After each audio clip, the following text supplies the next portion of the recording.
Hello, hello mga kaplantito, mga plantita. It's me again, ang nagbabalik vlog for a long time ago na si Plantita Adet. Oh, please watch my video, like and subscribe. And ngayon, panibagong araw, panibagong vlog. Ngayon ay dito sa California, sa Darkland. Ayan ang mga bahayan namin. Condominium corporation niya, parang Emmaus. Ako ay day off.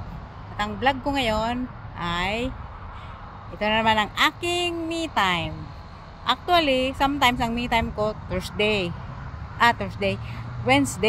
Kasi ang day off ko Wednesday saka Tuesday. Yan ang day off ko sa trabaho. So, inuna ko na ngayon mag me time. Magja-jogging na ako ngayon, o maglalakad o magja-jogging, kahit ano pa man ang gagawin ko yan. Pupunta ako doon sa park. Mag-e-exercise ako doon sa park. Mamaya, ngayon malamig pa eh. Kasi it's about magti 10 o'clock na actually dito, pero malamig kasi. Kaya ganito yung suot ko, pero may pang ilalim ako. Meron akong tawag na nito, pang exercise na damit. Yan. Mamaya, doon sa park, tatanggalin ko yung ibabaw. Saka yung leggings ko, tatanggalin ko. Yan. Ako, mali na naman pala yung ano ko. Paano ba yung position ng camera ko? Hindi ako marunong mag-camera masyado eh. Itagilid natin. Ganun yata eh. Ganun ba? Ganun ba ang vlog? Hindi ko alam eh. Hindi ko alam saan ako. Pang maano. I-edit mo na lang ito, Jennifer, my editor-in-chief ng aking YouTube channel. Ng aking anak na si Jennifer. Ayun, let's go! Let's go! Jogging. Very good. Sleeping. No good. Yan. Yan ang ginagawa namin. Nami-miss ko yung gawa namin nun eh. Nung mga bata pa kami, lahat ng kapatid kong 3 junior, ay, 2 lang pala yung junior. Yung isa pala, Ramon ng pangalan. Yung tatay ko, Bernardo. Ang pangalan niya, mahal na mahal niya. Ginawa na, dapat gagawin niya akong junior. Buti babae ako. So, ginawa rin niya akong female version ng pangalan niya. Ginawa niya akong Bernardita. Kasi nung araw, may kwento ko sa inyo, wala pang ultrasound doon. So, nung pinagbuntis ako, di pa uso ultrasound dun eh. Di kaya ngayon, malalaman mo na kagad kung anong gender ng anak mo. Ngayon, noon, hindi. Wala pang mga ganong ultrasound.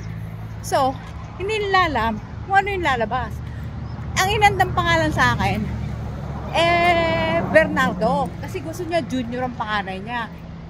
Ina-expect niya na lalaki ang magiging panganay niya. Nung lumabas ako, babae. So, sabi, kahit naman babae di Bernardita na lang, junior pa rin. Junior na babae. Kaya gusto ng tatay ko noon, magpulis ako o kaya mag-walk ako.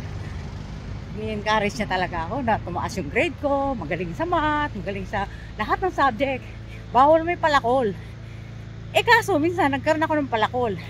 79. High school ako. Sino ba yung nagbigay na teacher sa akin noon? Hello, mga teachers ko sa Batch 80. Kung nanonood man kayo, sino ba yung teacher ko na nagbigay sa akin ng 79? Mrs. Dula yata. Ay, hindi. Mataas ang grade ko. Mrs. Dula, geometry yun. Paborito ko yun. Basta, may nagbigay sa akin ng 79. First grading. Puta, ayaw kong umuwi sa bahay. Takot na takot akong umuwi. Alam mo kung bakit? Kasi may isa akong palakol. Mat pa. Sigurado lagot ako sa tatay ko. Patay ako sa tatay ko. Ayaw ng tatay ko na may 75 kami noon. Ayaw niyan. May 7, kahit 79 pa yan. Pasado pa rin, di ba? 75 ang passing eh. Pero pag nagkaroon ka ng palakol, mortal sin yan. Sus Mariosep. Sa takot ko. Nagtatago ako doon sa kapitbahay. Kina Ate Edith. Doon sa naging asawa ng pinsang ko yan. Hello Ate Edith Brutas. Thank you sa lahat ng pagmamalasakit mo sa akin nung mga awkward age ko pa, high school. Lagi siyang tumutulong sa akin, nagpapayo. Because si Ate Edith, Bible study, nag-graduate yan sa Bible school para malaman nyo. Si Ate Edith Brutas ha. Hello Ate Edith, panoodin mo yung vlog ko. Kasi bida ka dito. Ayun, ayan, lakad-lakad ako dito. Ayan yung park ha. Ayan, tapos ito yung kalsada. Mataas yung kalsada. Ayan. Ayan. Dito ako. Hinihingal-hingal na ako. Dahil nagkukwento ako habang lumalakad ako ng mabilis. Ayan. Yan yung ano ko eh. Yan yung physical fitness ko. Dahil ang trabaho naman daw kasi hindi ano eh. Hindi exercise eh. Sabi ng doktor ko, the work is stressful. The work is not exercise. It gives you stress. So, iba yung exercise. Dahil yung exercise, it relaxes your body. Yun ang doktor ko. Shout out sa doktor ko si Doktora Nosrat Asan. She is a Middle Eastern, a beautiful lady. Yeah, ang ganda ng doktor ko. Kaya nakahawa ako, gumaganda rin ako. Yeah, ang kapal na mukha. Makapal talaga ang mukha ko. Kumapal na ang mukha ko. Dahil sa kaka-encourage sa akin ng mga Bukana vloggers eh. Kakapanood ko ng kina Japper. Hello Japper, thank you sa suporta. Japper Sniper. Bukana vloggers. Ano ta? Sa mga tawag ng mga pinapanood ko, madami, naghahalo-halo sa isip ko. Sina Hana, sina Kabungot, Kabugoy. Basta maraming Bukana vloggers akong pinapanood palagi. Ayun, naka-encourage sa akin na, ano kaya ituloy ko pa rin yung pagbablog ko. Total, sinuportahan na ako ni Japper noon eh. Binigyan na niya ako ng, tinrap niya yung link ko eh. Ayun, mabalik tayo dun sa kwento. Si Ate Edith, yan ang advisor ko nung high school kami. Tapos, pag natatakot ako sa tatay ko, o kaya, nag-away kami ng nanay ko.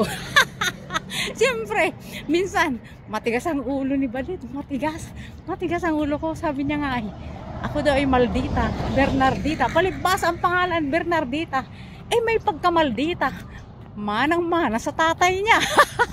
Maldito. Si Papa minsan maldito. Pero mabait na si Papa. Pinapatawad niya yung mga may kasalanan minsan. Kahit na dapat hulihin na. Sa awa niya. Pinapatawad niya. Yung mga nagbubungbong sa dagat, mga nagtutrol. Eh, nanganganak ang asawa sa ospital. Sa halip hulihin niya, pinatawad niya na lang. Shout out sa mga pulis dyan. Oy, kay Genevieve. Genevieve, shout out sa'yo. Tika, hanggang dito muna ako. Dito, kasi tatawid akong kalsada. Hindi ako tatawid. Yan. Pupunta na lang ako doon sa park. Balik ako. Balik. Auto reverse. Naka-traffic light eh. Ayun, yun palang kwento ko sa inyo ha. Yan, yung mga traffic yan. Traffic. May traffic din dito. Unti lang. Ayan. Yan. Pero, sa Pilipinas, hindi ganyan. Grabe traffic. Stoplight lang pala. Hindi pala traffic. O, auto reverse na ako. Balik ako. Ayun na. Ayoko pumunta doon, malayo na yun. Ito lang ako, babalik ako doon. Pagdating doon, sa may pababa doon, ako ay, against the light. Araw na kasi. 10 o'clock na pero malamig. Pero mamaya mag-exercise ako, papawisan ako. Lalabas na yung outfit ko. Under Armour yung suot ko. Na leggings. Na leggings. At saka yung darak na sapatos ko, panjogging ko talaga to. Pinili sa akin ni Anton ito. Para komportable sa panjogging. Actually, itong sapatos ko, dapat siya ang bibili. Nung sinukat niya, sikip. Nung sinukat ko, ang sarap sa paa pala nito. Sabi niya, gusto mo? Panjogging mo, bilhin natin. Yun na lang. Oh, sabi ko, sino ba tatanggi sa grasya? Sabi ng lola ko, ni Carmen La Madrid Rodriguez. Shout out Gloria La Madrid, pinsan maganda. Maawa sana ako ng beauty mo. Yusana Beauty. Yan, balik tayo sa topic. Kung saan pupunta topic ko ah. Sobrang daldal ko no. Frustrated ako broadcaster. Newscaster dapat ako. Hindi lang ako nakapag-aaral ng newscasting. Kasi na-inlove ako nung pagtrabaho ko sa Novelty, na-inlove ako na-inlove ako kay Berto. ang Bert Mayordo, ang tatay ng mga anak ko, ang pinakasalang ko. Shout out sa mga taga Novelty Philippines. Mga katrabaho ko doon sa Pilot Woman under Mr. Galang. Sumalangit na yung kaluluwa. Sumalangit na talaga kaluluwa niya. Malapit siya sa libingan ni Bert doon, sa Manila Memorial. Doon siya nilibig. Hep! 2. O, yan. Balik tayo. Sana ba yung kwento na hindi natapos? Ang daming topic, no? Ganyan ako mag-topic eh. Multitask din pati topic ko eh. Parang nagluluto. Multitasking ako pag nagluluto eh. Bao, siyam nakalan. Kitchen, nung ano pa ako, cook pa ako sa Don Carlo. Shout out sa Don Carlo, sa mga kabinyas, sa mga madre na tumulong sa akin, nagpautang sa akin ng cash advance para makatapos si Robby, si Bernally at si Jennifer. Maraming cash advance ang nawali ko doon. Yun ngang iba, hindi na sa akin pinabayaran. O yung mga ano, mga pinya na binibigay sa akin ni sister, galing silang, walang bayad yun. Binibigyan ako ng mga ganun. Kami lahat, actually, hati-hati kami pag may dumating na pinya, prutas, mga gulay-gulay, celery, ano-ano. Ganun ang mga madre ka-generous. Kaya hanggang dito, ang aking insurance, Providence, is a Catholic-based insurance. Aywan ko nga kung ano ba. Covered California kasi Providence ang ano. O ito na tayo, malapit na sa park. Daldalera to.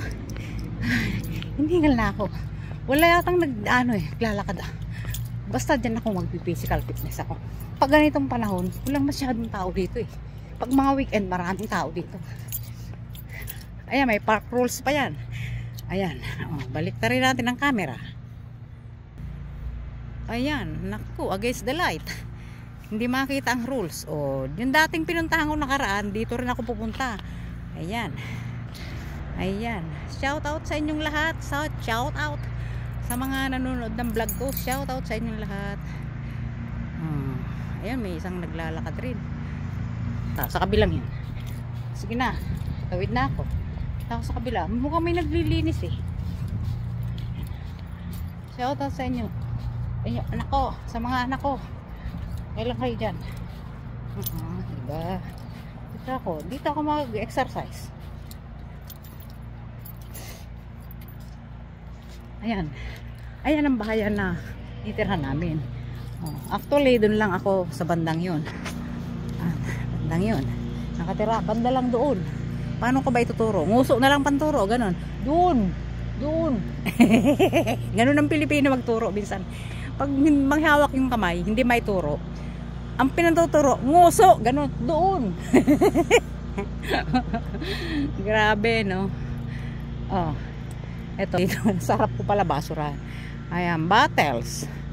Recyclable. Ito, tain ng aso siguro to. Oh, mga tain ng aso yung kabila. Ayan, walang katao-tao sa park. Oh, itong park dito. Ito ang park ng village ng Cedar Glen. Yan ang Cedar Glen. Kahabaan na yan. Yan, hanggang doon.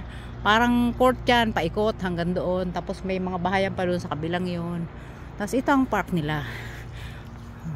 Yan. Ito, pag weekend at mga long weekend o kaya mga walang pasok ang bata, holiday, puno ito. May mga nag-aano dito. Pwede kasi dito mag-barbecue. May barbecuehan dito. Ayun o. Nakikita nyo, nandun. May barbecuehan. So may mga table. Pwede ka magpa-reserve ng isang place. Pero sasabihin mo sa Homeowners Association. Yan. Yan o, may barbecuehan. Ayan o.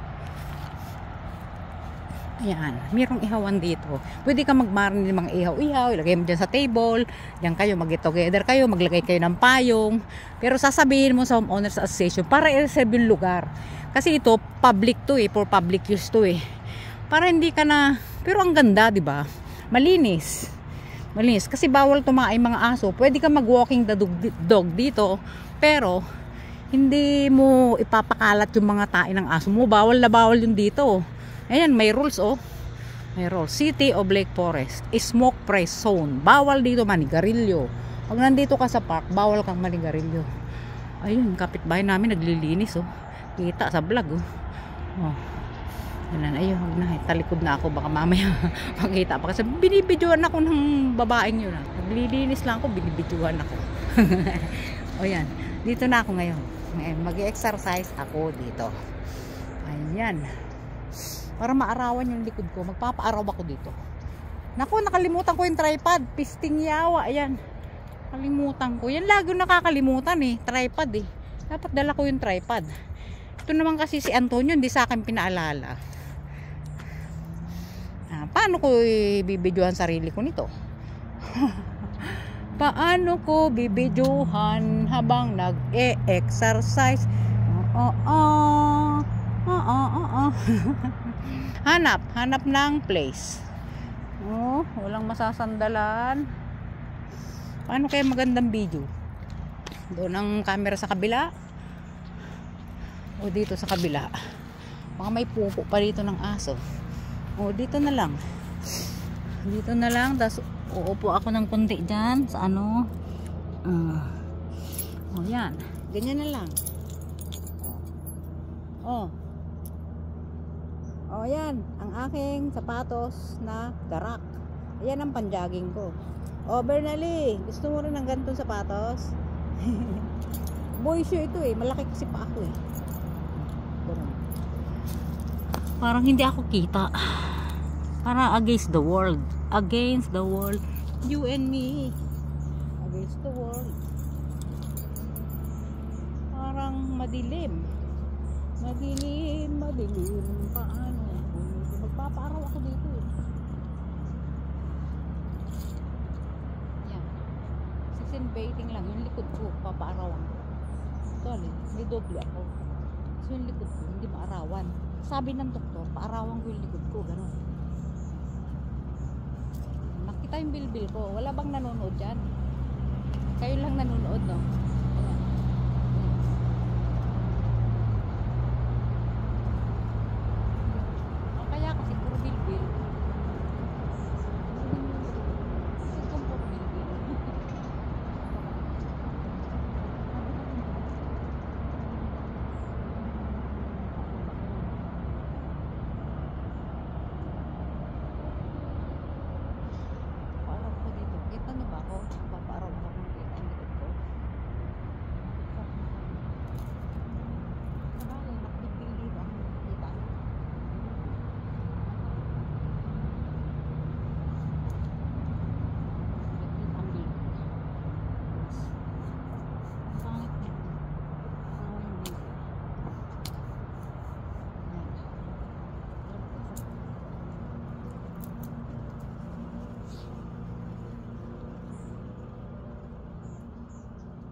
Exercise tayo.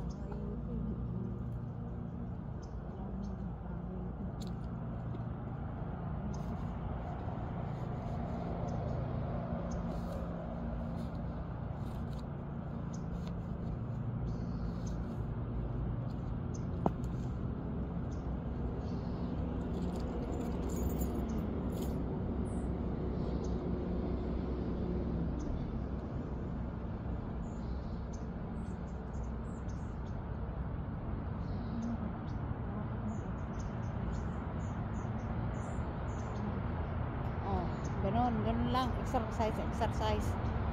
Pasensya na, malaking bilbil ni Padet. Bilbil ko ang papakita ko sa inyo. Stretching.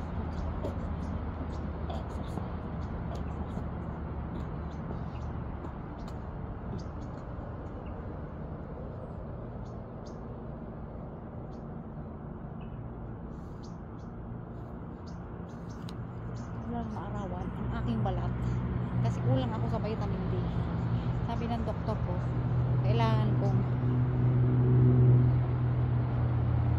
exercise para maarawan yung balat ko. Ayan. Kasi tapos kailangan ko rin mag-exercise dahil nagkakaroon na ako ng bilbil. Bilbil na ako eh. Ayan o. Dati wala akong bilbil. Ngayon marami na akong bilbil. Dahil sa kinakain siguro. Saka dahil sa stress. Bakit man yata ang pek-pek ko nito. Sorry. Side view na lang para hindi pa kata. Nahihiya ako sa mga viewers ko.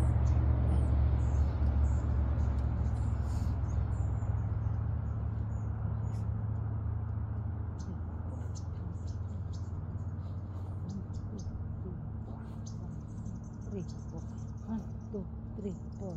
Mga exercise namin nun. Pag umaga, sabi ni Papa, masculine and cadence, commence, exercise. May sound ba? May sound. Baka mamaya walang sound.